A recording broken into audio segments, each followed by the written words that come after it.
Hello everyone, I'm Randy Suarez, aka Silva Crow Reacts, back here with another amazing reaction. This time, this was showing on my feed, so we're reacting to this video called "Why These Are the Coldest Characters in All of Fiction," featuring Zep Fire 16, and it's come from the channel Super and Blank.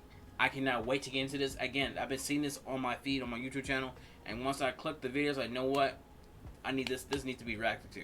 So anyway, if you like any of this content, please like, comment, and subscribe to my channel. Like, comment, and subscribe to Super and Blank. I will leave the original link to this video down below in the description so you can watch it uninterrupted.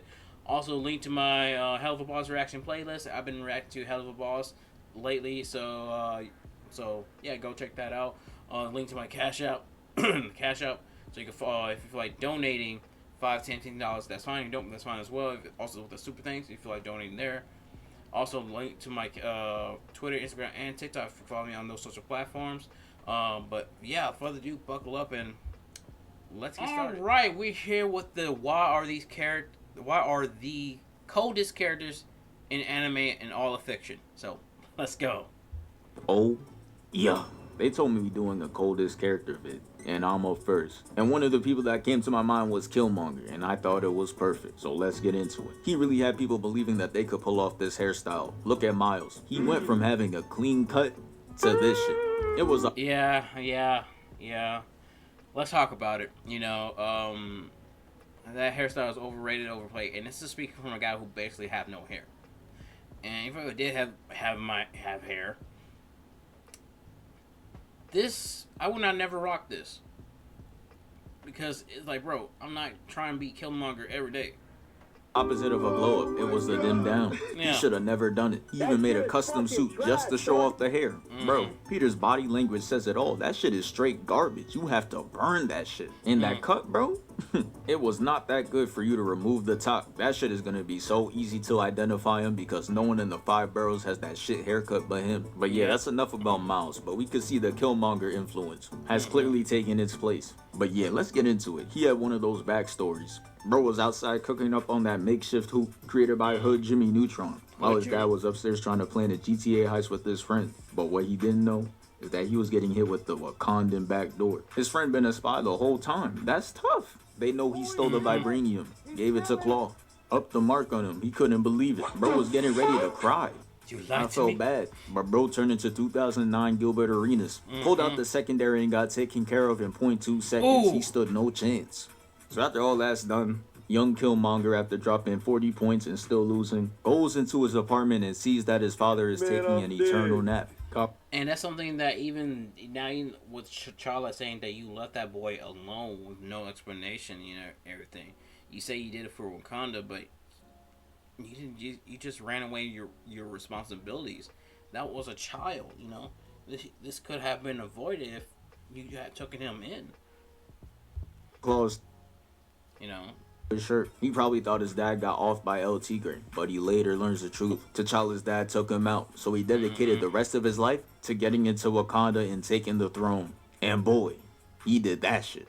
This man Killmonger is the definition of by any means possible. This is what makes him so cold. Bro went into MIT, graduated, then went into the army, started getting experience and racking up kills, started putting scars on his body. So basically whenever he takes off his shirt, he's flexing his KD. I'm not gonna lie, that is someone I do not want to go against. Because after you lose, all you could really say is he just wanted it more and there's nothing you could do about it. Like, bro, look at how he's all up on his girl right now. Like, damn, the food not going anywhere, relax. You would think watching that he somewhat cares about her. Nah, cause when it was time to take out Claw, Brody turned into Sasuke. Claw takes her as a hostage, and he like, it's okay, everything will be alright. With this line ass, because the next scene he proceeds to shoot him through her. She closed her eyes and woke up in hell confused. Damn. She knew she was dealing with a man on a mission, but she didn't know she wasn't a part of it. That's tough. Shit, you must have told her he's gonna be the king of Wakanda, and she started chuckling.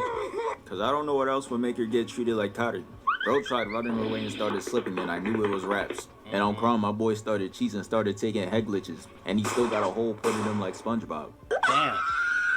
Brody started leaning like it was Rainbow Six, and Claw is sitting there wondering why they would let his ass in. He talking to him like, brother, you're not Wakanda. Then he shows him the mark, proving that he'd be accepted in. And now Claw got that damn bro, you got it face, then gets blicked. And now it's time to get to what we've all been waiting for. His appearance into Wakanda. Using Claw's dead cold body to get in, he stands face to face with the higher ups, and this is where he just started cooking. T'Challa walks up and asks him what he wants. He proceeds to look at the seat and says the throne. Look at this man T'Challa, my boy felt disrespected. Everybody else in the background laughing at his ass. And Killmonger standing there saying, ask me who I am. That boy T'Challa said, nah, send this man away, they can't know. And I'm not gonna lie, that's a risky play because there's too many people in the room for there not to be one instigator. So this man in green asks, and he reveals that he's the son of a prince, got that royal blood. Got this man T'Challa and this bitch sweating. Then Killmonger hits the iconic, hey auntie, and challenged T'Challa to a one-on-one, and he accepts it. And let's really look at the situation T'Challa got put in. He really got his legacy on the line with his mom, his sister, and his ex watching this shit. And he gets cooked. Killmonger ducks under the attack, slices him, and makes him kneel. Killmonger just like, damn bro, you supposed to be the king, but you're the one kneeling. Blocks his attack, gets up, and gets his shit sliced again. I'm not gonna lie, when I first watched Black Panther, this was hard to look at. Man was getting a hard counter. Another block, gets sliced again. You know it's bad when the home team is silent. You're cooked. He hits the dagger on T'Challa, and from this point on, it's just straight embarrassment. Hits 2 left hooks, setting him into the water, and the ass whipping got so bad that the truth got set free. Zuri comes out, stops his attack, and he's just like, it was me. I backdoored your father. Take me instead. Okay. Stabs him too. Bro didn't ask for the details or nothing. I don't even think he knows how badly he actually greased him. But hey, he moved on and went back to embarrassing T'Challa. And this gotta be one of the most disrespectful scenes in the MCU. Zuri's death got him wildly swinging. To which Killmonger hits the, is this your king? Not once, but twice. Is this your king? And I'm not gonna lie, from this point on, he started hitting him with WWE moves, walking around and talking to the crowd. I can't lie to you, this is nasty work and it still hurts to watch. But hey, you just gotta recognize game, whether you like it or not. He puts him on his back, walks him down to the cliff, and tosses him off the map to take fall damage, completely and utterly violating him. Allowing like unnecessary fall damage, but hey, he wanted the throne and he got the freaking throne. That's how it is, you know. A lot of people say, oh, Killmonger was right. Like, okay, kinda, but not really. He went the wrong way about it, but at the same time, he was hurting. He was hurting. He was doing this out of hurt and vengefulness. I'm like, dude, nothing good come out of it. To finally accomplish his mission and take the throne.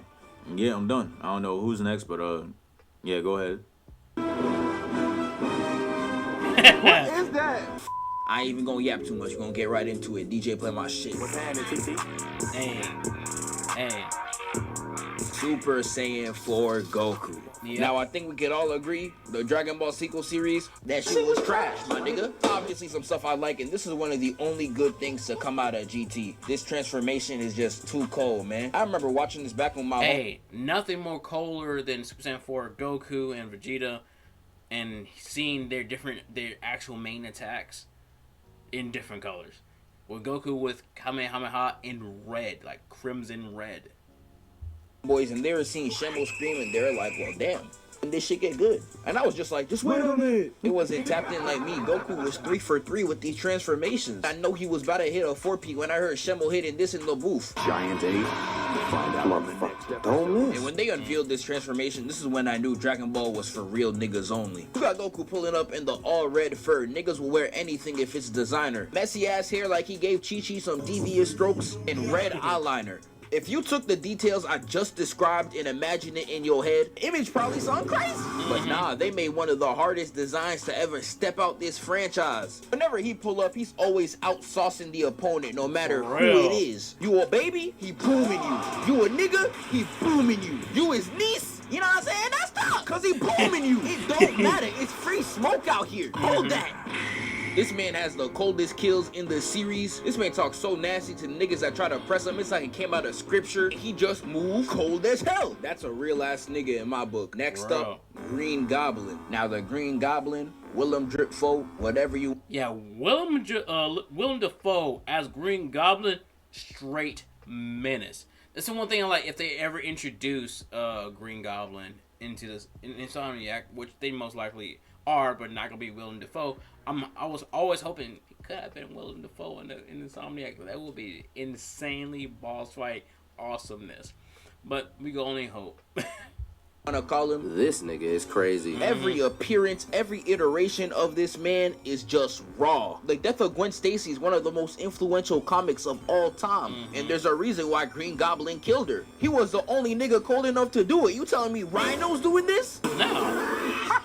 Nah, shit just ain't possible. If you are Spider-Man, it's on site. It don't matter. He saw Tom Holland with that suit on. He said, it started cooking this shit. I'm talking throwing him like a rag doll, molly-whopping little bro through 3 floors, killed his aunt, and almost has Zendaya dancing Shake It Up with Iron Man. I was like, nah! What this Bitmoji built-ass nigga do to make you that mad? You don't even know him, gang? And the Peter he did know, he did even worse. This man is so about his fate, he put a building on fire, dressed up as a grandma and started screaming, just to make sure Spider-Man pulled up on him. And if he did this to, I don't know, land a fatal blow, lure him into a trap, I'm not gonna lie, that's a great idea. I want that. No. He did all this shit just to land a free hit, like my dog. You don't gain shit from this. And when he explains his motive to Spider-Man, I was like, nah, Goblin, why are you doing this? I genuinely do not want to see niggas succeed like I want to hurt niggas. And once I realized that's all he wanted, I was like, nah, this the coldest nigga alive. And for the last one, I'm not gonna lie, we going all the way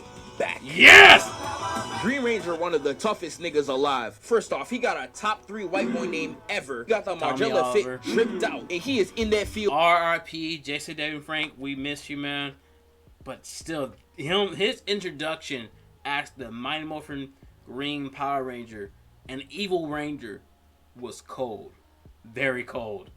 24/7. I'm talking the first time he pulled up, he saw the Megazord and hit this 80-inch ass vert. He gets in there, gangs they shit, and then whips them out their own V. Like, how you getting ran out your own whip? Embarrassing. Wouldn't let it happen to me though. And he immediately starts hitting the 1v5. No hesitation at all, hitting these suplex kicks like, damn, you acrobatic ass nigga. You got it. Red Ranger seeing his friends get fleeced, he's talking about some, you think you're so tough? Take me out. And my goat started cheesing. He knew Red was not about it. He hit him with the, and he was doing this man like Lightning McQueen. I was watching this tight, and he ends it off hitting this ass finishing move. Who this nigga think he is? Blasted right at him and hits his finisher pose. Like, my nigga, you not in Smash. You really think a windscreen about to pop up? Victory. Alright, I'm done. Passing it off. Now, I know there's a lot of Iron Man fanboys out there, and hear me out. You don't gotta like the racist, but you have to admit, Steve Rogers is one cold motherfucker. You don't have to like the racist. This man in Endgame had all his teammates either turned into a good DC movies catalog, straight dust, or knocked out. Tin Man is slumped, Spider-Man is nowhere to be found, and Thor is deadass fine, but he's pretending like he's knocked out so he doesn't have to get up and do any more cardio fighting. Captain America peeps Thanos and his entire army in front of him and shows that he's just the type of man to stand on business, one-man army. My man tightened his strap and was really ready to take on 50. Like, dude, Captain was ready. He's like, you know what? F this. If I'm going out swinging. If it's every one of y'all, I'm going out swinging. Villains by himself. Now, he would have gotten his shit clapped. They was looking at him like free food, but this type of heart is unmatched, especially considering what Thanos did to him the last time they seen him. After catching a hook that mean, I would have been thinking to myself like, damn, maybe only half the population isn't that bad for real. But the thing is, even before the steroids, Captain America always had that heart in him. Drill Sergeant is straight tweaking, throwing a live grenade out in front of everybody, and peep how all the other soldiers are running away like the baby just tried to play his music. While his entire platoon turned into Prime Usain Bolt, Steve dove on that bitch, telling the rest of them to go save themselves. That's a real nigga right there. He was ready to tank that hit by himself. Now, in hindsight, the grenade was like this man's jewelry. That shit was fake. Go in the shower with it, your neck finna turn green. But Steve didn't know that. The other soldiers didn't know that. The only person who knew it was the drill sergeant. I could also mention how Steve was in the elevator just trying to clock out from his shift like a normal person. Suddenly, out of nowhere, there was 18 niggas in here, and he knew they were up to no good. Started hitting his best Uncle Ruckus impression, staring at the black man in the corner. He even gave them boys a warning.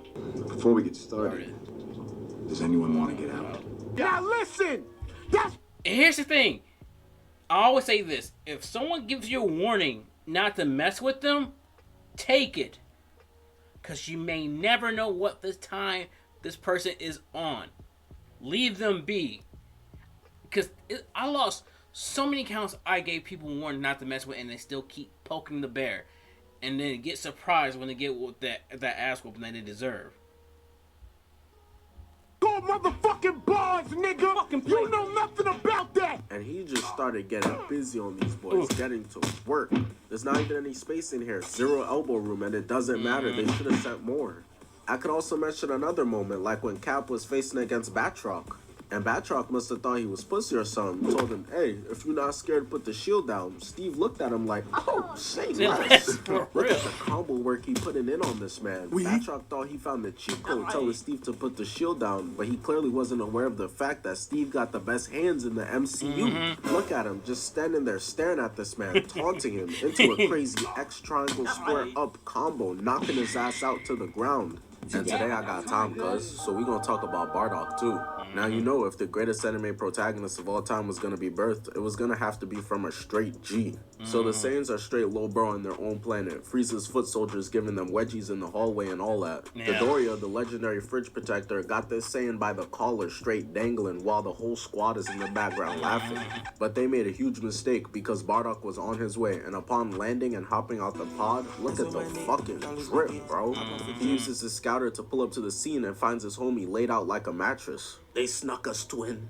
It was dead like 30 of them, on God.